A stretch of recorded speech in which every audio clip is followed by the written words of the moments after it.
आपका स्वागत है यूथ एजेंडा चैनल में। और मैं हूं संतोष कुमार। आज हमारे साथ हैं नीतू जी, जो वैशाली जिला के अध्यक्ष हैं आंगनबाड़ी के, और हम इनसे जानने की कोशिश करेंगे कि आंगनबाड़ी की कौन सी समस्याएं हैं जिनके कारण इनको कई तरह के कष्ट हो रहे हैं, और ये बिहार के मुख्यमंत्री से क्या चाहती हैं। तो आपका हमारे चैनल में स्वागत है। नमस्ते सभी भाई बहनों।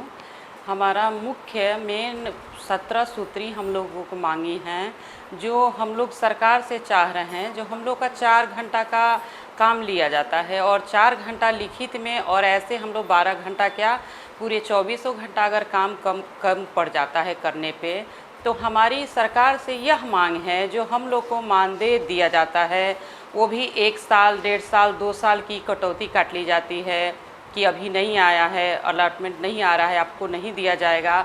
और यह नहीं सोचा जाता है जो आंगनबाड़ी में क्या पैसा है, ये 3000, 300, 1500 इस तरह करके करते करते हम लोग की बढ़ोतरी अभी 5000 पे आई है।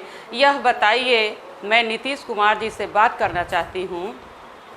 जो ये बताइए, क्या अभी की मानदेय और मजदूर हम लोग में कोई अंतर है? यह बताइए, जो अभी की मजदूरी हम लोग लगाते हैं एक लेबर को, तो वो 400, 450, 500 के रेट में अभी हम लोग देते हैं। और क्या सरकार ये हमारी 300, 200, 150 की मजदूर ये किस नीति से अपनाया जा रहा है? सौतेला व्यवहार किया जा रहा है, हमें तो ये पता नहीं चल रहा है। जब हम लोग हड़ताल करते हैं, धरना प्रदर्शन करते हैं, तो हम लोग को सौतेला व्यवहार, झूठी आश्वासन दिया जाता है और कहा जाता है आप लोग को इतना पैसा बढ़ा दिया जाएगा, 25% बढ़ा दिया जाएगा, 50% बढ़ा दिया जाएगा। क्या यह सरकार ये कौन सा नीति अपना रहा है? कम से कम हम लोग को 12 नहीं 18,000 अभी के डेट में, इस कोरोना महामारी में ये 2 महीने की मानदेय आई है। क्या ये 1500, 3000, 4000 से किसी की परिवार चल सकती है? और हम लोग को झूठा आश्वासन दिया जाता है जो आप लोग एक बिहार कर्मचारी हो, आप लोग को पल्स पोलियो करना है, आप लोग को ये ड्यूटी करना है, आप लोग को अगर इलेक्शन आ गई तो उसमें आप लोग को ड्यूटी करना है, और 200 रुपये, 300 रुपये हम लोग को तो ये भी नहीं पता चलता है। जो एक भिखमंगे भी आते हैं तो उनको हम लोग इस तरह नहीं करते हैं जैसे सरकारी ड्यूटी करके हम लोग सरकार के यहाँ भीख से भी ज़्यादा सरकार हम लोग के यहाँ नीति अपना रहा है। कम से कम हम लोग को 18,000 का मानदेय हटाकर वेतनमान बनाना चाहिए और अस्थायी रूप से बिहार सरकार बिहार कर्मचारी घोषित करना चाहिए। दोस्तों, आपका स्वागत है यूथ एजेंडा चैनल में, और मैं हूं संतोष कुमार। आज हमारे साथ हैं नीतू जी, जो वैशाली जिला के अध्यक्ष हैं आंगनबाड़ी के, और हम इनसे जानने की कोशिश करेंगे कि आंगनबाड़ी की कौन सी समस्याएं हैं जिनके कारण इनको कई तरह के कष्ट हो रहे हैं, और ये बिहार के मुख्यमंत्री से क्या चाहती हैं। तो आपका हमारे चैनल में स्वागत है। नमस्ते सभी भाई बहनों। हमारा मुख्य मेन 17 सूत्री हम लोगों को मांगी हैं, जो हम लोग सरकार से चाह रहे हैं। जो हम लोग का 4 घंटा का काम लिया जाता है और 4 घंटा लिखित में, और ऐसे हम लोग 12 घंटा क्या पूरे 24 घंटा अगर काम कम पड़ जाता है करने पे, तो हमारी सरकार से यह मांग है जो हम लोग को मानदेय दिया जाता है वो भी 1 साल, 1.5 साल, 2 साल की कटौती काट ली जाती है कि अभी नहीं आया है, अलॉटमेंट नहीं आ रहा है, आपको नहीं दिया जाएगा। और यह नहीं सोचा जाता है जो आंगनबाड़ी में क्या पैसा है, ये 3000, 300, 1500 इस तरह करके करते करते हम लोग की बढ़ोतरी अभी 5000 पे आई है। यह बताइए, मैं नीतीश कुमार जी से बात करना चाहती हूँ। जो ये बताइए, क्या अभी की मानदेय और मजदूर हम लोग में कोई अंतर है? यह बताइए, जो अभी की मजदूरी हम लोग लगाते हैं एक लेबर को, तो वो 400, 450, 500 के रेट में अभी हम लोग देते हैं। और क्या सरकार ये हमारी 300, 200, 150 की मजदूर ये किस नीति से अपनाया जा रहा है? सौतेला व्यवहार किया जा रहा है, हमें तो ये पता नहीं चल रहा है। जब हम लोग हड़ताल करते हैं, धरना प्रदर्शन करते हैं, तो हम लोग को सौतेला व्यवहार, झूठी आश्वासन दिया जाता है और कहा जाता है आप लोग को इतना पैसा बढ़ा दिया जाएगा, 25% बढ़ा दिया जाएगा, 50% बढ़ा दिया जाएगा। क्या यह सरकार ये कौन सा नीति अपना रहा है? कम से कम हम लोग को 12 नहीं 18,000 अभी के डेट में, इस कोरोना महामारी में ये 2 महीने की मानदेय आई है। क्या ये 1500, 3000, 4000 से किसी की परिवार चल सकती है? और हम लोग को झूठा आश्वासन दिया जाता है जो आप लोग एक बिहार कर्मचारी हो, आप लोग को पल्स पोलियो करना है, आप लोग को ये ड्यूटी करना है, आप लोग को अगर इलेक्शन आ गई तो उसमें आप लोग को ड्यूटी करना है, और 200 रुपये 300 रुपये हम लोग को तो ये भी नहीं पता चलता है। जो एक भीख मंगे भी आते हैं तो उनको हम लोग इस तरह नहीं करते हैं, जैसे सरकारी ड्यूटी करके हम लोग सरकार के यहाँ भीख से भी ज़्यादा सरकार हम लोग के यहाँ नीति अपना रहा है। कम से कम हम लोग को 18,000 का मानदेय हटाकर वेतनमान बनाना चाहिए और अस्थायी रूप से बिहार सरकार बिहार कर्मचारी घोषित करना चाहिए। हमें ये नहीं कहना है जो हमें सरकार को हटा देना है, मगर हमें यह ज़रूर कहना है जो सरकार आप हमारे मानदेय न कह के आप हमारे वेतनमान को स्वीकार करिए। और मौखिक हमेशा आप कह रहे हैं कि मुख से कि हाँ ये हो जाएगा, इसलिए आपसे निवेदन है जो मुख से ना बोल के आप एक लेटर को पास करिए, हो जाएगा।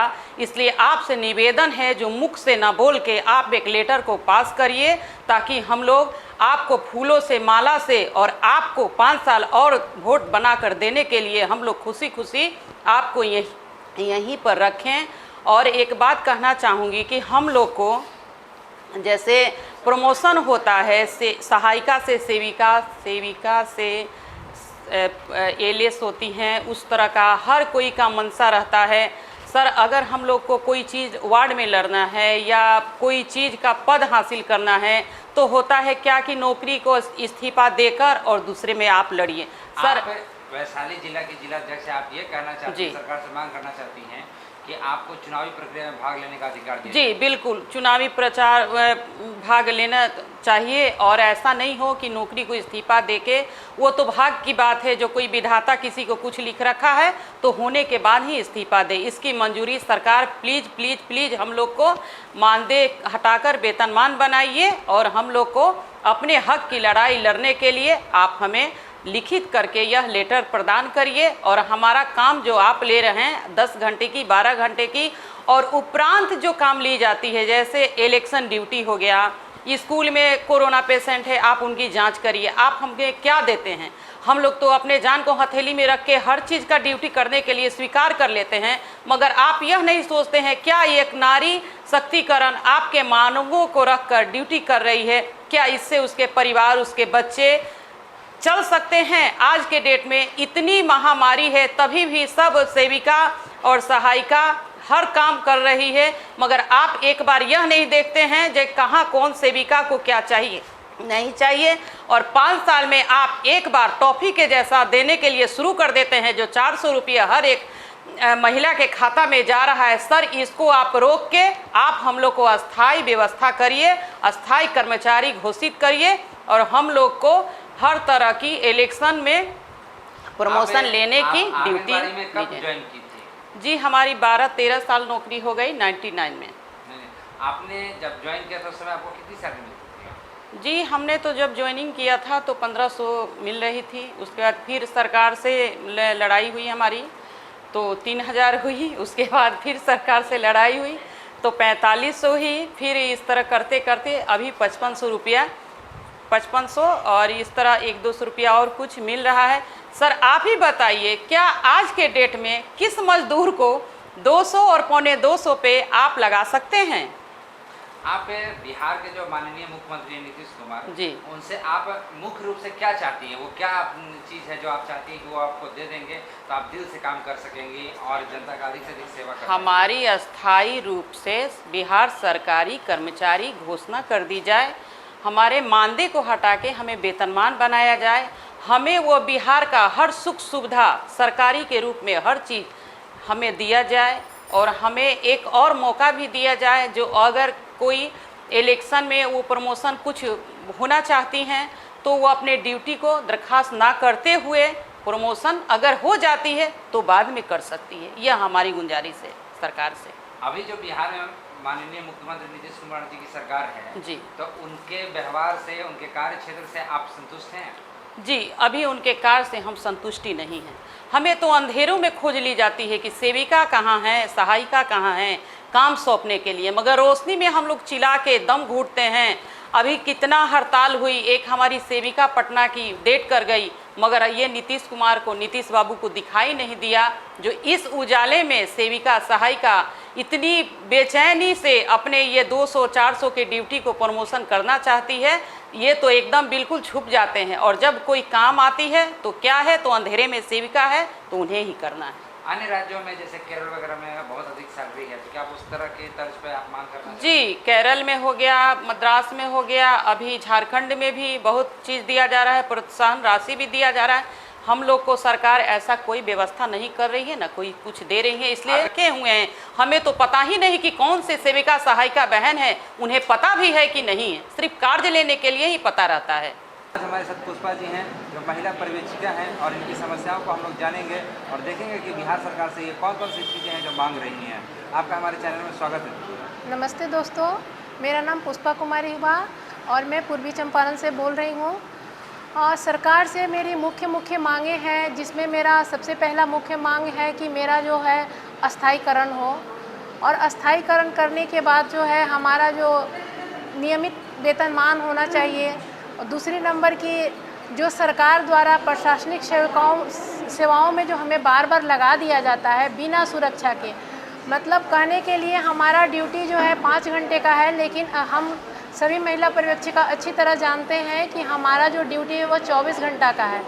हमारी जितनी भी प्रशासनिक ड्यूटी लगाई जाती है अक्सर महिलाओं को जानबूझकर रात में लगाई जाती है, जो हमारे साथ काफ़ी कठिनाइयों का सामना करना पड़ता है।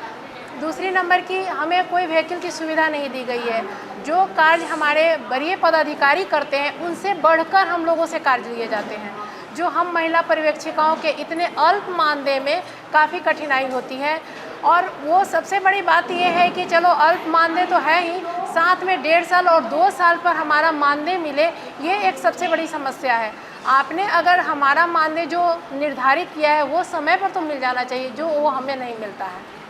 तो ये बिहार के माननीय मुख्यमंत्री श्री नीतीश कुमार जी से आपको कौन सी चीज़ें हैं जो कहना चाहती हैं, जो एक महिला होने के नाते आप मतलब कष्ट महसूस कर रही हैं? बिहार के माननीय मुख्यमंत्री जी से हम ये कहना चाहते हैं कि हम महिला हैं, महिला सशक्तिकरण के अंतर्गत हम महिलाओं को सबसे पहले सुरक्षा की ज़रूरत है। सुरक्षा हमको मिलनी चाहिए। आप हमें जितने भी कार्य दीजिए हम उससे पीछे नहीं हटते हैं, हम आपके हर कार्यों को मतलब करते हैं, कहीं भी नहीं कहते हैं कि ये कार्य नहीं करेंगे। आप अगर मेरी रात में ड्यूटी लगाते हैं वो भी हम करते हैं, आप हमारे मजिस्ट्रेट की ड्यूटी देते हैं वो भी करते हैं। मतलब लॉ एंड ऑर्डर की कोई भी ड्यूटी अगर हमारी सरकार हमको देती है वो सारे हम करते हैं और बड़ी ईमानदारी पूर्वक करते हैं। और फिर भी हमें काफ़ी टॉर्चरों का सामना करना पड़ता है, हमें मानदेय टाइम पे नहीं मिलता, हमारे बच्चे, हमारा इलाज सब कुछ काफ़ी प्रभावित होता है। और इस कोरोना काल में हम सरकार से ये कहना चाहेंगे, बार बार चिट्ठी निकलने के बावजूद भी आज तक महिला पर्यवेक्षिकाओं का वेतन जो है अभी तक मानदेय जो मिलना चाहिए वो नहीं मिला है। किसी का 1 साल, किसी का 1.5 साल, किसी का 2 साल, किसी का 6 मंथ, हर जिले को अलग अलग समस्या है। हम ये भी सरकार से कहना चाहते हैं कि जब पूरे बिहार में ICDS के सारे कर्मी एक जैसे काम करते हैं महिला पर्यवेक्षिकाओं, तो नियम भी एक जैसे होने चाहिए। किसी किसी जिले में तो ऐसा है कि एक्सटेंशन होता ही नहीं है और वहाँ पे मानदेय दिया जाता है, साल भर पर दिया जाता है लेकिन दिया जाता है। और कहीं कहीं एक्सटेंशन के नाम पे 2 साल झुला दिया जाता है। काफ़ी धारणा देना पड़ता है, लेटर पत्री लिखना पड़ता है, निदेशालय को लिखना पड़ता है, मुख्यमंत्री को लिखना पड़ता है, तब जाके हमारी कहीं बात को सुनी जाती है। और 1 साल 1.5 साल के बाद हमारी वेतन निकालने की प्रक्रिया शुरू होती है। उसमें भी ये प्रक्रिया पूरी नहीं होती है, उसमें से 2 महीना 3 महीना का वेतन निकाला जाता है। लास्ट में बोला जाता है अलॉटमेंट नहीं है। अरे कैसे अलॉटमेंट नहीं है? अगर आप हमसे काम ले रहे हैं, आपको पता है कि इतनी महिला पर्यवेक्षिकाएँ मेरे अंडर काम कर रही हैं, तो आप उनके लिए उतना मांग कीजिए, उनको समय पे वेतन दीजिए। हम सरकार से कहते हैं। आप जो कहना चाहती हैं जो कि सामान्य कार्य के लिए सामान्य वेतन आप लोगों को नहीं मिल रहा है? बिल्कुल नहीं मिल रहा है। जो नियमित पर्यवेक्षिकाएँ हैं हमारी, उनको हमसे 4 गुना अधिक वेतन मिलता है और हम काफ़ी नीचे हैं और वो भी मानदेय पे हैं। हम चाहते हैं कि हमारा अस्थायीकरण हो, हमारी भी सेवा शर्त नियमावली का निर्माण हो, हमें भी पेंशन, ग्रेजुएटी, अनुकंपा, चिकित्सीय लाभ वगैरह सब मिले। ये हम सरकार से चाहते हैं। हमें महत्वपूर्ण पदों के लिए सामाजिक प्रतिनियुक्ति जो की जाती है, उचित सुविधा उसमें हमको दी जाए। ये सब चीज़ें हम मांग करते हैं। और हम चाहते हैं कि जिस तरह से सेविकाओं को सीडीपीओ के लिए किया जा रहा है, उस तरह से पर्यवेक्षिकाओं को भी इन चीज़ों का मौका मिलना चाहिए। सीडीपीओ से आपके संबंध कैसे रहते हैं? देखिए, ये मैं नहीं कह सकती हूँ कि प्रत्येक ज़िले का क्या है नहीं है, लेकिन ज़्यादातर पर्यवेक्षिकाएँ इससे काफ़ी असंतोष महसूस कर रही हैं। इसलिए कर रही हैं कि वो अगर उनकी बातों को नहीं मानती हैं तो वो प्रताड़ित होती हैं, ये क्लियर है।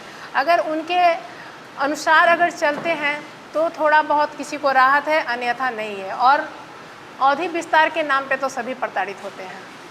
आप ये कहना चाहते हैं कि अवधि विस्तार का जो समस्या है उसके कारण आप लोगों को मानसिक और शारीरिक रूप से कई तरह के कष्ट बहुत ज़्यादा ये सरकार से हम सबसे पहला तो यही कहना चाहते हैं कि अगर जो प्रशासनिक सामान्य प्रशाखा की जो लेटर निकली थी उसके अनुसार अवधि विस्तार समाप्त हो जाना चाहिए, लेकिन आज तक उस पर अमल नहीं किया गया। जो रात्रि में जो आप लोग को काम करने के लिए कहा जाता है तो उसके लिए बाध्य किया जाता है या आपकी इच्छा पर रहता है? नहीं, उसके लिए बाध्य किया जाता है। लॉ एंड ऑर्डर की ड्यूटी निकाली जाती है कि आपको अगर रात में 12 बजे से सुबह 3 बजे तक ड्यूटी देते हैं तो आपको करना ही करना है।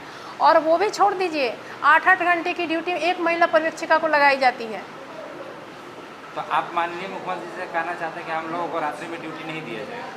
हमको कहना ये है कि हम महिला हैं, हमारी ड्यूटी दिन में हो, हमको वो सुविधा दी जाए और तब हमसे ड्यूटी ली जाए। उसके लिए अतिरिक्त कार्ड देते हैं तो अतिरिक्त हमको भत्ता भी तो दिया जाए।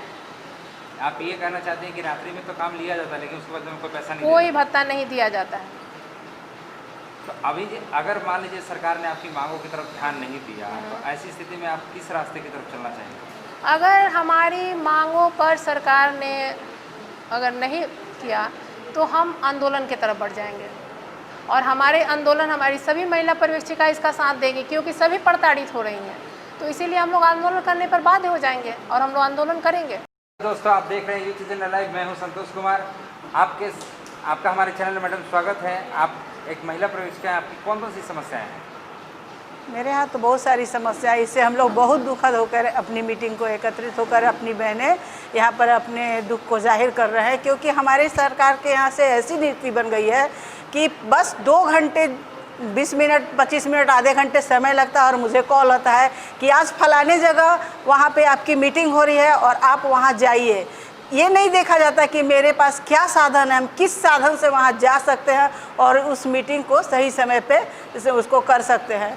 और उसके साथ साथ जहाँ जहाँ काम होता है, चाहे वो इंटरमीडिएट का एग्ज़ाम हो, मैट्रिक का एग्ज़ाम हो, उन सभी एग्ज़ामों में हम लोगों को वहाँ लगा दिया जाता है काम पर। और उसके बाद उस काम पर लगा दिया जाता है और उसका कोई कीमत नहीं दिया जाता है क्योंकि एक्स्ट्रा काम पे हम लोगों को वहाँ लगाया जाता है और एकदम समय से बुलाया जाता है। समय से आधा घंटा पहले आइए और समय से आधा घंटा बाद आइए।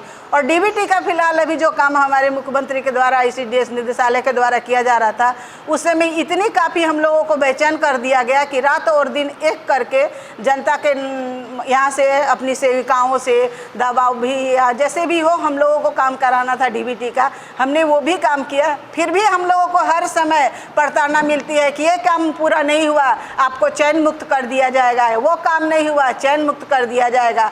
हर एक जगह प्रताड़ना के सिवा महिला पर्यवेक्षिका को कुछ हासिल नहीं हो रहा है और पेमेंट के नाम पे हर जगह कटौती ही होती जा रही है। ये जो बार-बार चयन मुक्ति की जो धमकी है, इससे आप मतलब कष्ट महसूस करती हैं? एकदम, क्यों नहीं करेंगे। मेहनत जी जान लगा के हम जब काम करते हैं तो उस काम का नतीजा यही होगा कि हमें चयन मुक्त कर दिया जाएगा, बिना कुछ सोचे समझे, बिना कुछ कहे, बस सीधे धमकी होती है। वो ICDS निदेशालय का लेटर है, सीधे कहा जाता है ICDS निदेशालय का लेटर है कि आप अपने काम को अगर 2 दिन के अंदर, 3 दिन के अंदर, 24 घंटे के अंदर नहीं करती हैं तो आपको चयन मुक्त कर दिया जाएगा। और यही धमकी से हम लोग काफ़ी प्रताड़ित हो रहे हैं और काफ़ी दुख महसूस कर रहे हैं। बिहार के मुख्यमंत्री साहब क्या कहना चाहती हैं? बिहार के मुख्यमंत्री से ये कहना चाहते हैं, मुझे जब जैसे ही जो नियोजित हमारी महिला पर्यवेक्षिका है उस तरह से हम लोगों को भी दर्जा दिया जाए और काम कराया जाए। काम तो हम लोग जी जान लगा के करते हैं लेकिन कुछ भी हासिल नहीं हम लोगों को हो रहा है। हर जगह हम लोग को यही हो रहा है, उन्होंने तो हम लोगों को आश्वासन भी दिए कि आपको पेमेंट आपकी बढ़ा दी गई है, लेकिन वो पेमेंट जो हम जाने कि हमारी पेमेंट 25,000 है और 2,000 हमारा टीए है, लेकिन जब हम लोगों को हासिल हुआ मिला तो वो 23,000 मिला और टीए के नाम पे 2,000 मिला। उसमें भी कटौती हो रही है कि अगर आप 25 निरीक्षण नहीं किए हैं, ये काम नहीं किए हैं, वो काम नहीं किए, हज़ारों काम हर आधे घंटे 1 घंटे 20 मिनट के अंदर वो काम आ जाती है। व्हाट्सएप पे अपने इस पर मैसेज डाल दिया जाता है कि कीजिए। महिला पर्यवेक्षिका चाहे जिस परिस्थिति में करे, परिस्थिति को भी कोई ध्यान में नहीं रखता है कि महिला पर्यवेक्षिका क्या कर पाएगी नहीं कर पाएगी, उसको एकदम दिमाग से निकाल के काम लिया जा रहा है। तो हम लोग को तो कष्ट है। हम तो यही कहेंगे उनसे कि हमारी मानदेय भी दुगनी कर दी जाए और हमसे काम लिया जाए, तो उसमें भी कुछ समय का ख्याल करते हुए काम लिया जाए। अब जैसे पोषण अभियान चालू होता है तो उसमें कहा जाता है नेट नहीं चल रहा है, आपको 12 बजे नेट चलेगा और 3 बजे भोर तक चलेगा। तो होता है कि अब उस समय आप अपलोड कीजिए, सारे जितने हम लोग निरीक्षण किए रहते हैं वहाँ के फ़ोटो डालिए, उसका निरीक्षण कीजिए। तो ये तो सब कैसे ये हो सकता है? हम भी तो महिला हैं। तो आप अगर मान लीजिए सरकार ने आपकी मांगों को ध्यान नहीं दिया तो आप क्या चाहेंगे? क्या तो हम लोग आगे आंदोलन और करेंगे और सभी महिला पर्यवेक्षिका एकत्रित होकर आंदोलन करेंगे, क्योंकि हमने वो काम किया जो अभी तक नहीं काम हो रहा था। मातृत्व वंदना का फॉर्म हमने हर गांव से इकट्ठा किया, फिर भी कोई ध्यान नहीं दिया और सीधे कहा जा रहा है डाटा ऑपरेटर एंट्री किया, डाटा ऑपरेटर को पैसा मिलेगा। बीपीए बीसीए को वहाँ बहाल कर लिया गया, लेकिन बीपीए बीसीए काम नहीं करते हैं या कर भी रहे हैं तो वहाँ सीधे दबाव सिर्फ महिला पर्यवेक्षिका पे डाला जा रहा है कि नहीं महिला पर्यवेक्षिका उसका सत्यापन करे। अगर आंगनवाड़ी सेविका काम नहीं कर पा रही है तो उसका काम भी पूरा करे। ठीक है, हम काम भी पूरा करेंगे, लेकिन हमें उसकी मजदूरी हमको मिलेगी तो हम काम भी पूरा करेंगे। अन्यथा हम लोग अब तो आंदोलन पे उतर ही रहे हैं, क्योंकि एक एनएम का जो काम है उस पर उन्होंने उसको अस्थायी कर दिया, 60 साल कर दिया, जब हमारी काम 24 घंटे की है और उन्होंने ध्यान नहीं दे रहे हैं, वो इस बात को अनदेखी कर रहे हैं। तो हम लोग आंदोलन पे उतरेंगे अगर हमारी मांगे ये पूरा नहीं करेंगे, नहीं देते हैं, सहानुभूति अपना हम लोगों पे नहीं बरसाते हैं, तो हम लोग इसके बीच तो आंदोलन करेंगे ही। तो ये तो सब कैसे ये हो सकता है? हम भी तो महिला हैं। तो आप अगर मान लीजिए सरकार ने आपकी मांगों को ध्यान नहीं दिया तो आप क्या चाहेंगे? क्या तो हम लोग आगे आंदोलन और करेंगे और सभी महिला पर्यवेक्षिका एकत्रित होकर आंदोलन करेंगे, क्योंकि हमने वो काम किया जो अभी तक नहीं काम हो रहा था। मातृत्व वंदना का फॉर्म हमने हर गांव से इकट्ठा किया, फिर भी कोई ध्यान नहीं दिया और सीधे कहा जा रहा है डाटा ऑपरेटर एंट्री किया, डाटा ऑपरेटर को पैसा मिलेगा। बीपीए बीसीए को वहाँ बहाल कर लिया गया, लेकिन बीपीए बीसीए काम नहीं करते हैं या कर भी रहे हैं तो वहाँ सीधे दबाव सिर्फ महिला पर्यवेक्षिका पे डाला जा रहा है कि नहीं महिला पर्यवेक्षिका उसका सत्यापन करे। अगर आंगनवाड़ी सेविका काम नहीं कर पा रही है तो उसका काम भी पूरा करे। ठीक है, हम काम भी पूरा करेंगे, लेकिन हमें उसकी मजदूरी हमको मिलेगी तो हम काम भी पूरा करेंगे। अन्यथा हम लोग अब तो आंदोलन पे उतर ही रहे हैं, क्योंकि एक एनएम का जो काम है उस पर उन्होंने उसको अस्थायी कर दिया, 60 साल कर दिया, जब हमारी काम 24 घंटे की है और उन्होंने ध्यान नहीं दे रहे हैं, वो इस बात को अनदेखी कर रहे हैं। तो हम लोग आंदोलन पे उतरेंगे अगर हमारी मांगे ये पूरा नहीं करेंगे, नहीं देते हैं, सहानुभूति अपना हम लोगों पे नहीं बरसाते हैं, तो हम लोग इसके बीच तो आंदोलन करेंगे ही।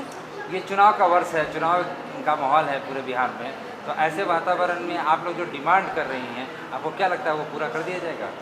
ये तो हमारा जो काम रहेगा हम अपना करेंगे और काम के प्रति अगर हमारी काम 2-3 दिन में हड़ताल में अगर इनकी बंद हो जाती है तो ये खुद महसूस करेंगे कि नहीं महिला पर्यवेक्षिका वास्तविक में काम कर रही थी। अभी सेक्स रेशियो से ढूंढा जा रहा है कि 3 दिन के अंदर दीजिए कि लड़कियों का रेशियो कम हो गया है, वो वोट में नहीं आ रही हैं। जो शादीशुदा अभी लेडीज आई हैं उनके नाम को जोड़िए, तो कैसे करेंगे? ये 3 दिन तो हमारी आंगनवाड़ी सेविकाएँ हड़ताल पर है, फिर 2 दिन हम लोग भी जाएंगे, तो इनको ये तो पता चले कि आंगनवाड़ी सेविका और महिला पर्यवेक्षिका क्या काम करती हैं, क्योंकि इन्होंने कभी पलट के महिला पर्यवेक्षिका को देखा नहीं, सिर्फ एक धमकी के रूप में लेटर डालते रहते हैं, ये लेटर डाल दो। क्या देखती हैं कि सरकार जो बोलती है कि हम महिलाओं के समर्थन में है, महिलाओं के पक्ष में है, लेकिन वो व्यवहारिक रूप से दिखाई नहीं देता क्या? नहीं, एकदम नहीं दिखाई दे रहा है, और कहीं दिखाई दे लेकिन महिला पर्यवेक्षिका के साथ कतई दिखाई नहीं दे रहा है। इनकी रणनीति की 2 तरफ से हो रही है। ये महिला पर्यवेक्षिका के प्रति ऐसा कुछ भी नहीं कर रहे हैं कि वो उनके मनोबल आगे बढ़े और इनके काम में मन लगा के और ये लोग आगे बढ़ा दें। आज तक इतनी मातृवंदना की जो फॉर्म भरी गई है, ये किसकी मेहनत है? ये महिला पर्यवेक्षिका की मेहनत है। हमने वहाँ जाकर भी लाया, अपनी आंगनबाड़ी सेविकाओं को उत्सुक करके लाया, लेकिन फिर भी इनका काम सिर्फ नहीं, इन काम को ये देख ही नहीं पा रहे हैं। तो आप देख रहे हैं यूथ जनरल लाइव और मैं हूं संतोष कुमार। आज हमारे साथ हैं महिला पर्यवेक्षिका रीता जी और इनसे हम जानेंगे कि इनकी समस्याएं क्या हैं। तो रीता जी, आप बताइए कि आप लोग किन समस्याओं का सामना कर रही हैं? जी, अभी तो हमारे सभी ज़िलों से जो बहनें लोग आई हुई हैं और सभी समस्याओं से आपको अवगत भी कराया गया। समस्या वही है जो सब बहनें लोग बोली हैं, क्योंकि हम लोग के साथ जो है मतलब बहुत मिसबिहेव भी किया जा रहा है। हम लोग को हर चीज़ में लगाया जाता है, या इलेक्शन हो, या परीक्षा ड्यूटी हो, या लॉ एंड ऑर्डर हो, कुछ भी हो, कहीं भी रोड पर खड़ा कर देना है, किसी भी पंडाल के सामने हम लोग को खड़ा कर देना है, दशहरा पूजा हो, जो भी हो। तो ये सब चीज़ हम लोग को अच्छा नहीं लगता है। क्या आप लोगों का जो कार्य का जो चरित्र है वो निश्चित नहीं होने के कारण समस्या झेलनी पड़ रही है? हम लोग का कार्य का चरित्र ये नहीं है कि लॉ एंड ऑर्डर में हम लोग को लगाया जाए। अब जैसे दशहरा होगा, दिवाली होगा, होली होगा, छठ होगा, सब में हम लोग को ड्यूटी लगा दिया जाता है। कहीं मारपीट हो वहाँ भी ड्यूटी लगा दिया जाता है। तो हम लोग सरकार से ये उम्मीद नहीं करते हैं कि हम लोग को जो जिस मकसद से हम लोग को चयन किया गया है, हम लोग को सिर्फ उस मकसद का ही काम दिया जाए, हम लोग को वही काम दिया जाए। और उसमें काम आपसे लिए जाते हैं क्या? उसके वजह में कोई जी नहीं, कुछ नहीं, हम लोग को कुछ नहीं दिया जाता है। बल्कि बिहार के मुख्यमंत्री माननीय नीतीश कुमार से क्या चाहती हैं? हम लोग चाहते हैं कि जो हमारे जो नियमित जो हैं हमारी बहनें महिला पर्यवेक्षिका, उनके समान हम लोग को भी समान वेतन दिया जाए। हम लोग को उन्हीं की तरह हम लोग को टीए डीए जो भी मिलता है उनको वो अधिकार दिया जाए। क्योंकि समान काम जब हम लोग उनके बराबर काम, उनसे ज़्यादा ही काम करते हैं, तो उनके अनुसार हम लोग को भी समान वेतन मिलना चाहिए था। और ये मुख्यमंत्री से हम लोग उम्मीद कर रहे हैं। आप लोगों को जो सामान्य वेतन नहीं मिल रहा है, इसमें आप अपना शोषण महसूस करेंगे? जी, शोषण बल्कि किया भी जाता है। हम लोग को शोषण तो किया ही जाता है, हर चीज़ में टॉर्चर किया जाता है। काम नहीं करिए तो धमकी दिया जाता है, बार बार फ़ोन पर कहाँ हैं। अगर हम फील्ड में भी हैं तो वहाँ भी खोज होता है कि आप कहाँ हैं। हर चीज़ का विस्तार को लेकर आप लोगों की क्या समस्या है? सेवा विस्तार तो हम लोग को होना चाहिए था। सेवा विस्तार में अब कितना दिन हो गया, मैंने 10 साल से ऊपर। आप लोगों को जो सेवा की शर्तें हैं उसमें है कि एक निश्चित समय के बाद आपको फिर सेवा विस्तार के लिए जाना पड़ता है, तो उसके कारण आप लोगों को कौन कौन सी समस्या झेलनी पड़ती है? समस्या तो झेलनी, सेवा विस्तार के लिए तो बार बार हम लोग को मैंने कहा जाता है, फॉर्म भर के देना पड़ता है हम लोग को आगे के लिए। तो ये सब चीज़ नहीं होना चाहिए था हम लोग को, क्योंकि जब नियमित हम लोग को कर दिया जाएगा तो सेवा विस्तार नहीं होना चाहिए। दोस्तों, आप देख रहे हैं यूथ जनरल लाइव और मैं हूं संतोष कुमार। हमारे साथ है महिला पर्यवेक्षिका और हम इनसे जानेंगे इनकी समस्याओं के बारे में। बताइए। नमस्ते दोस्तों, मैं मीनू कुमारी महिला पर्यवेक्षिका मुंगेर जिला से हूं और हमारी समस्या पिछले 10 सालों से हम लोग गंभीर समस्याओं से गुजर रहे हैं। उसकी गिनती हम लोग नहीं करा सकते हैं कि हमारे साथ में कितनी क्या समस्या है। दूसरे विभाग के उतने कर्मी प्रताड़ित नहीं होते जितने कि हम लोग सभी महिला पर्यवेक्षिका प्रताड़ित हो रहे हैं। कोई महिला पर्यवेक्षिकाओं को या तो आत्महत्या कर लेना। मूल समस्या हम लोग सरकार ने जो घोषणा की थी नियमितीकरण के लिए और उच्च स्तरीय कमेटी जो बनाई थी हम लोगों के लिए, उसकी अनुशंसा अभी तक नहीं हो पाई है। हम लोग अंततः उम्मीद में थे कि अब हो जाएगा। दोस्तों, आप देख रहे हैं यूथ जनरल लाइव और मैं हूं संतोष कुमार। हमारे साथ है महिला पर्यवेक्षिका और हम इनसे जानेंगे इनकी समस्याओं के बारे में। बताइए। नमस्ते दोस्तों, मैं मीनू कुमारी महिला पर्यवेक्षिका मुंगेर जिला से हूं और हमारी समस्या पिछले 10 सालों से हम लोग गंभीर समस्याओं से गुजर रहे हैं। उसकी गिनती हम लोग नहीं करा सकते हैं कि हमारे साथ में कितनी क्या समस्या है। दूसरे विभाग के उतने कर्मी प्रताड़ित नहीं होते जितने कि हम लोग सभी महिला पर्यवेक्षिका प्रताड़ित हो रहे हैं। कोई महिला पर्यवेक्षिकाओं को या तो आत्महत्या कर लेना। मूल समस्या हम लोग सरकार ने जो घोषणा की थी नियमितीकरण के लिए और उच्च स्तरीय कमेटी जो बनाई थी हम लोगों के लिए, उसकी अनुशंसा अभी तक नहीं हो पाई है। हम लोग अंततः उम्मीद में थे कि अब हो जाएगा, लेकिन ये इलेक्शन भी आ गया, लेकिन अभी तक हमारी कोई समस्या पर सरकार ने सहानुभूतिपूर्वक विचार नहीं किया है। साथ ही विभाग के द्वारा भी हम लोगों के साथ में प्रताड़ना रूप का व्यवहार किया जा रहा है। हमारी समस्या कोई भी विभाग के पदाधिकारी सुनने के लिए तैयार नहीं है। कौन कौन सी समस्याएं आप झेल रही हैं? देखिए, फर्स्ट ऑफ ऑल, जब तक हमारी सेवानिवृत्तिकरण नहीं हो जाती है, उच्च स्तरीय समिति का अनुशंसा नहीं हो जाता है, तब तक हम लोग बहुत प्रकार की समस्या है जिसको गिनती नहीं करा सकते हैं, उसको हम लोग जूझ रहे हैं। बिहार के जो मुख्यमंत्री हैं, आप उनसे क्या कहना चाहेंगे? मैं माननीय मुख्यमंत्री श्री नीतीश कुमार से आग्रह करना चाहती हूँ, और मैं जानती हूँ कि वो महिला के प्रति एक अच्छा पॉजिटिव थिंक रखते हैं। उन्होंने फर्स्ट ऑफ ऑल बिहार की महिलाओं को 50% आरक्षण दिया है, और उन्हीं के शासनकाल में हम लोग की बहाली भी हुई है, हमारा चयन भी है, हम लोगों को रोजगार भी मिला है। लेकिन वही सेवा हमारा नियमितीकरण के लिए वो एक ठोस कदम उठाए और विभागीय पदाधिकारियों कर्मचारियों को वो मतलब निर्देश करे कि हमारी उच्च स्तरीय कमेटी की जो अनुशंसा है उसको जमीनी स्तर पर लागू किया जाए, उस हमारे साथ में कोई भी भेदभाव नहीं बरती जाए, और ईमानदारी पूर्वक हमारे जो विभाग के जो निर्देश है उसको लागू किया जाए। आप लोगों को जो कार्य है उसका कोई शेड्यूल नहीं है और उससे ज़्यादा काम लिया जाता है क्या? उसको देखिए, कार्य के शेड्यूल के अनुरूप हम लोगों से अतिरिक्त कार्य लिया जा रहा है, क्योंकि सबसे पहले हम लोग को निरीक्षण के कार्य के लिए लगाया गया था, आंगनबाड़ी से रिलेटेड जो भी था। इसके अलावा हम लोग अभी जो काम कर रहे हैं, कोरोना काल में भी हम लोग अतिरिक्त जो है गृह प्रबंधन का काम किए कर रहे हैं, लोगों को जागरूक करने का काम कर रहे हैं, और MPR हो गया, मातृबंधन हो गया, कन्या उत्थान हो गया, डाटा से संबंधित जितने काम हैं हम लोग सभी महिला पर्यवेक्षिकाओं से मतलब लिया जा रहा है। जबकि हमारे विभाग में कर्मचारियों की बढ़ोतरी की जा रही है, और उन्हीं कर्मचारियों का जो वर्क है हम लोगों को माथे पर थोप दिया जा रहा है। हम लोग उस काम से रात दिन मतलब बेचैन रहते हैं, चाहे वो लाभार्थी का DBT वेरिफिकेशन हो या फिर मातृबंधन का मतलब फॉर्मेट का सिलेक्शन करना हो। आप लोग की मूल समस्या कार्य का अधिकरण है या वेतन सही नहीं मिलना, वो बात? देखिए, वेतन तो बिल्कुल हम लोग को निम्न स्तर का मिल रहा है, जो एक दैनिक मजदूर को भी नहीं मिलता है ना। मानदेय हम लोगों की जो शुरू में हम लोग 13,000 पे मतलब 12,000 सैलरी, 1,000 TA था यात्रा भत्ता, बाद में संघर्ष करते करते उसको डबल किया गया। उसके बाद भी जो 27,000 को स्वीकृत किया गया उसमें भी 2,000 रुपया काट लिया गया। तो आप सोचिए कि सरकार के जो पदाधिकारी है, कर्मी है, उन लोगों की क्या मानसिकता है। अपने ही कर्मियों को हमारे मतलब विभाग के पदाधिकारियों के द्वारा और उच्च अधिकारियों के द्वारा शोषण किया जाता है। ऐसा कोई विभाग नहीं है जो अपने ही कर्मचारियों का शोषण करता है। सिर्फ समाज कल्याण में ही मैं पिछले 10 सालों में देख रही हूँ कि बहुत ज़्यादा शोषण किया जाता है, और ऊपर से लेके नीचे तक हम लोगों को टॉर्चर झेलना पड़ता है। आप माननीय मुख्यमंत्री से क्या कहना चाहेंगे कि इन समस्याओं से आपको कैसे वो अलग कर सकते? मैं माननीय मुख्यमंत्री श्री नीतीश कुमार से सादरपूर्वक आग्रह करना चाहती हूँ कि हमारी मांगों को गंभीरता से विचार करते हुए उसको ज़मीनी स्तर पर कर्मचारियों पदाधिकारियों को और जो हमारे विभाग के उच्च अधिकारी हैं उनको ज़मीनी स्तर पर लागू करने के लिए निर्देशित करें, और उनसे प्रार्थना करती हूँ कि हमारी जो समस्या है उस पर विशेष ध्यान दिया जाए। आपने हमारे चैनल को समय दिया उसके लिए बहुत जी, आपका भी धन्यवाद।